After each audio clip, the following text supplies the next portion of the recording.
बस कुछ इंतजार फिर होगी क्रिकेट वॉर। दो रिवायती हरीफ टकराने को तैयार। टी20 वर्ल्ड कप में पाक भारत टाकरा आज कोलंबो में होगा।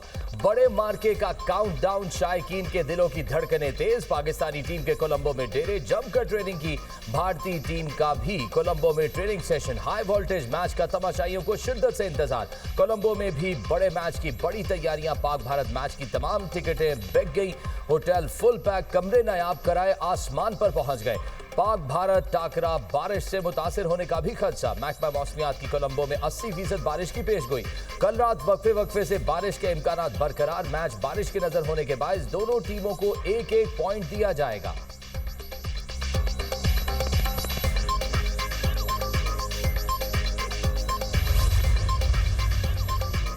उस्मान तारिक पाकिस्तान का ट्रम्प कार्ड। पूरी भारतीय टीम के लिए प्लान भी तैयार। कौमी क्रिकेट टीम के कप्तान सलमान अली आगा की कोलंबो में प्रेस कॉन्फ्रेंस। कहा, आज बड़े लेवल का मैच होगा, हम मुकम्मल तैयारी के साथ मैदान में उतरेंगे। फर्क नहीं पड़ता कि दूसरी टीम क्या करती है।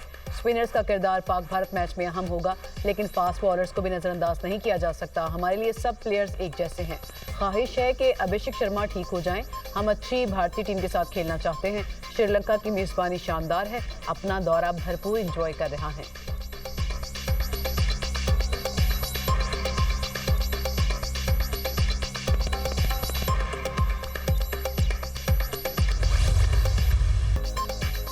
वज़ीर-ए-आज़म से मुलाकात के बाद चेयरमैन पीसीबी श्रीलंका पहुंच गए। कोलंबो में मोहसिन नकवी का शानदार इस्तकबाल। श्रीलंकन नायब वजीर पोर्ट्स एंड एविएशन के मोहसिन नकवी से मुलाकात। चेयरमैन पीसीबी की पाकिस्तान क्रिकेट टीम के साथ मुलाकात भी मुतवक्किल। आज का मैच कैसा देख रहे हैं, सहाफ़ी का चेयरमैन पीसीबी से सवाल। मोहसिन नकवी ने जवाब दिया, अल्लाह खैर करेगा, हमारी टीम अच्छी फॉर्म में है। आईसीसी चेयरमैन जय शाह ने मोहसिन नकवी को मैच देखने की दावत दी। बांग्लादेश क्रिकेट बोर्ड के सदर अमीनुल इस्लाम को भी दावत मिल गई।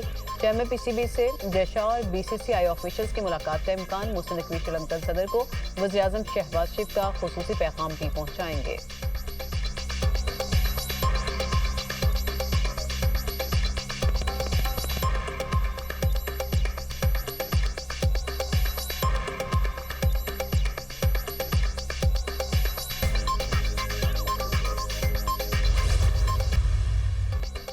बानी पीटीआई को अस्पताल मुंतकिल करने का फैसला। तारिक फजल चौधरी की तस्दीक। तिब्बी मुआयने के लिए डॉक्टरों का पैनल भी तश्कील।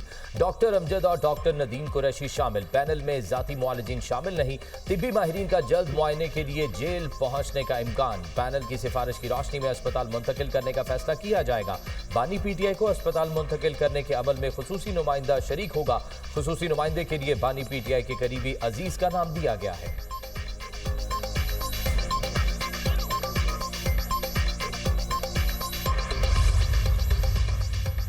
हुकूमत का मुस्बत इशारा। चेयरमैन पीटीआई बैरिस्टर गौहर कहते हैं, उम्मीद है हमारे मुतालबे पर बानी पीटीआई को मुतालिका हॉस्पिटल मुंतकिल कर दिया जाएगा और माहिर डॉक्टर से मुआयना कराया जाएगा। हॉस्पिटल मुंतकिली के दौरान हमारा नुमाइंदा भी शामिल होगा। उम्मीद है हुकूमत इस पर संजीदगी दिखाएगी। बर वक्त और दुरुस्त इलाज कराना बानी पीटीआई का बुनियादी हक है। ऑपोजिशन इत्तेहाद के इस्लामाबाद के 3 मुख्तलिफ मकामात पर धरने जारी।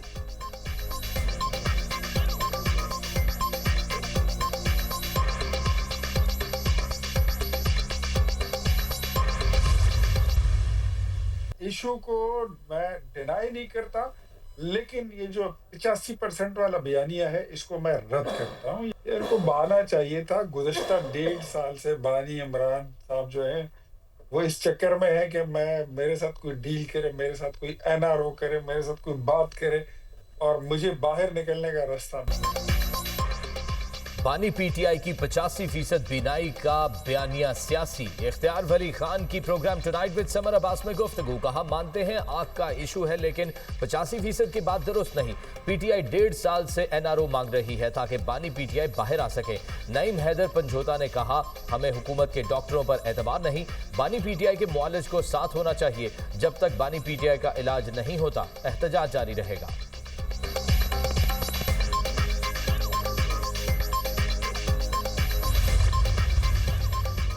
बानी पीटीआई की उनके बेटों कासिम और सुलेमान से फोन पर बात करा दी गई। बानी पीटीआई ने 20 मिनट तक बेटों से फोन पर बात की। बानी पीटीआई ने बेटों की खैरियत दरियाफ्त की। आंख की बीमारी से मुतालिक तफसीली गुफ्तगू की गई। अलीमा खान बानी पीटीआई के फौरी इलाज की मुंतजिर, कहा इलाज निजी हॉस्पिटल में बानी के ज़ाती डॉक्टर्स की निगरानी में किया जाए। माहिर डॉक्टर बेनाई बहाल करने की हर मुमकिन कोशिश करेंगे। मुस्तकिल बेनाई के नुकसान से बचाने के लिए फौरी तिबी माहिरीन की देखभाल लाजिम है। हर वक्त इलाज में जानबूझकर ताखीर की गई। ताखीर ने बानी पीटीआई की बेनाई को नुकसान पहुंचाया। हम मजीद किसी ताखीर को बर्दाश्त नहीं कर सकते।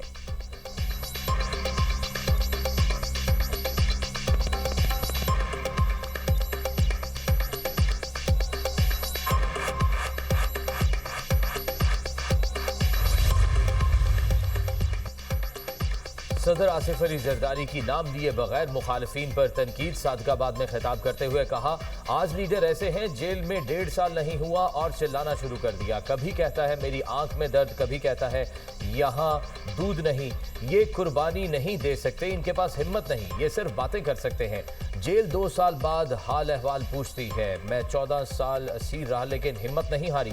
पीपल्स पार्टी एक दिन 2/3 अक्सरियत से कामयाब होगी और बिलावल को वजीर आजम बनाएंगे।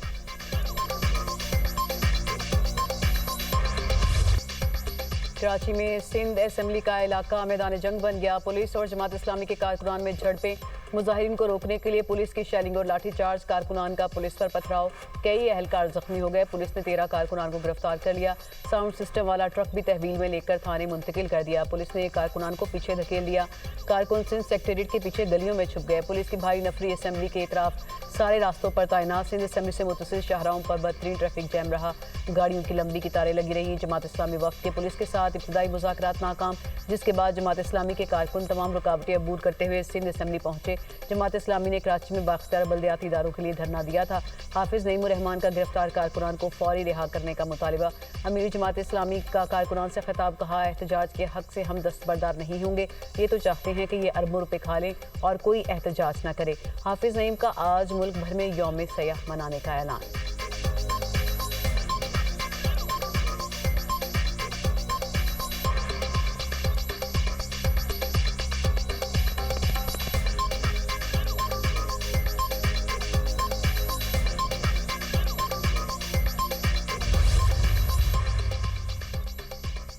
जमात इस्लामी की इंतशार की सियासत। वजीर इत्तलात सिंध शर्जील मेमन कहते हैं मुनिम जफर कौन होते हैं जो कानून हाथ में लें। जमात इस्लामी को बता दिया था रेड जोन में दाखिले की इजाजत नहीं। जमात इस्लामी के मुश्तिल कारकुनान ने रेड जोन में दाखिल होकर पथराव किया। जमात इस्लामी के कारकुनों ने सिंध असेंबली में घुसने की कोशिश की।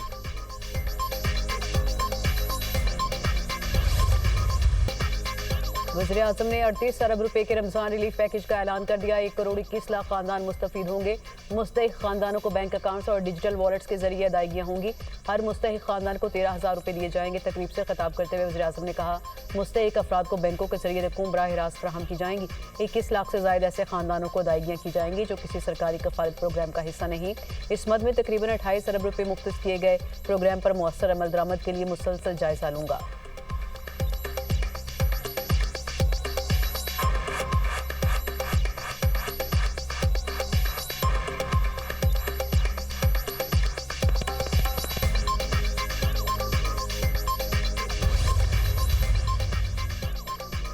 पंजाब हुकूमत का अवाम के लिए 40 अरब रुपए का निगहबान रमजान पैकेज। मरियम नवाज कहती हैं रमजान मुबारक की बरकतें हर घर की दहलीज तक पहुंचाना अव्वलीन तरजीह है। 40 अरब के निगहबान रमजान पैकेज के जरिए 40 लाख मुस्तहिक खानदानों की कफालत का बेड़ा उठाया।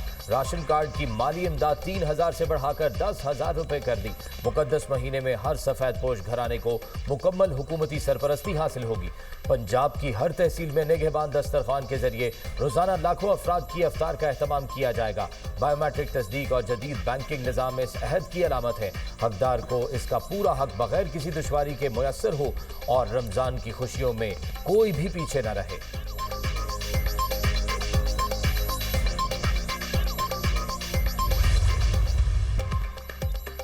नायब वजीर आजम इसहाक डार का सऊदी वजीर खारजा फैसल बिन फरहान से टेलीफोनिक राब्ता। खित्ते की सूरत हाल पर तबादला ख्याल। दोनों रहनुमाओं का पाकिस्तान और सऊदी अरब के करीबी राब्ते जारी रखने पर इत्तफाक। गौहर एजाज की मईशत को चलाने के लिए टैक्सों में कमी की तजवीज़। वज़ीर ख़जाना से रियल एस्टेट सेक्टर पर टैक्स कम करने का मुतालिबा।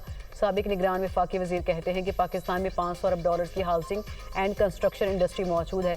सरमायाकार दुबई में सरमाया लगा रहे हैं, वहाँ कोई टैक्स नहीं। ग्लास, सीमेंट और टाइल्स की आधी इंडस्ट्री बंद है। प्रॉपर्टी की खरीदो फरोख्त पर टैक्स को ख़त्म किया जाए। हाउसिंग इंडस्ट्री मुल्क की मईशत को 5% की ग्रोथ दे सकती है। 1 करोड़ लोगों को रोज़गार मैसर आएगा। रवां साल FBR 14 ट्रिलियन रुपए का टैक्स इकट्ठा करेगा। पाकिस्तान की टैक्स GDP शरह 18% तक हो सकती है।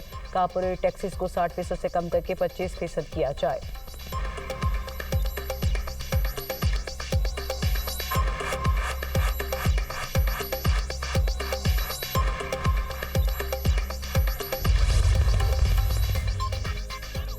रियल एस्टेट सेक्टर के लिए जल्द बड़ा पैकेज लाने का वादा। पॉलिसी रेट में भी हम इंशाल्लाह सिंगल डिजिट पर आएंगे। वजीर खजाना मोहम्मद औरंगजेब कहते हैं मुल्क की मईशत इस्तेहकाम और तरक्की की राह पर गामजन है। मुल्क के ज़र मुबादला ज़खायर में मुसलसल इजाफा हो रहा है। तामीराती शोबों में तेजी से काम हो रहा है। गुज़िश्ता साल सीमेंट एक्सपोर्ट बेहतर हुई। मुल्क में अब सीमेंट की खपत बढ़ रही है। सनतकारों के मसाइल हल करेंगे। डिजिटलाइजेशन से महसूलात में इजाफा होगा। मईशत की डिजिटलाइजेशन से शफाफियत आएगी। प्रॉपर्टी सेक्टर पर काम हो रहा है। अच्छी खबर देंगे।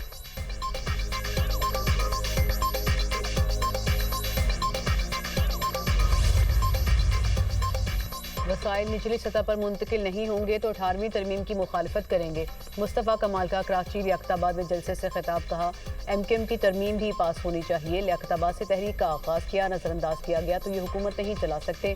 अनीस खानी का कहना था कि अब ये तहरीक ख़त्म नहीं होगी। इसके बाद कराची और हैदराबाद में पीपल्स पार्टी के खिलाफ एहतजाजी लहर चलेगी।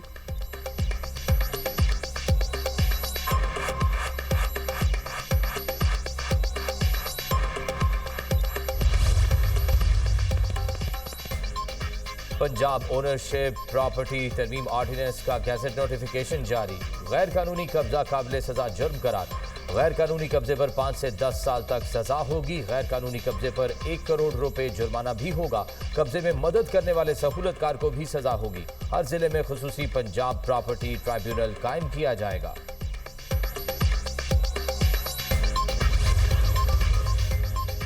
चीफ जस्टिस पाकिस्तान और chief justice Lahore high court का फोर्ट अब्बास का दौरा। अदालती इस्लाहात का आगाज़ कर दिया। सिविल जज की अदालत में अदालती कार्रवाई का मुशाहिदा किया। अदालतों की सोलराइजेशन और लाइब्रेरी का इफ्तिताह। चीफ जस्टिस याहिया अफरीदी ने कहा chief justice Lahore high court Aliya Neelam की पॉलिसियां बेहतरीन हैं। पंजाब में मुकदमात निपटाने की शरह में इजाफा हुआ। साइलिन को सुप्रीम कोर्ट तर्ज की सहूलियात दी जाएं।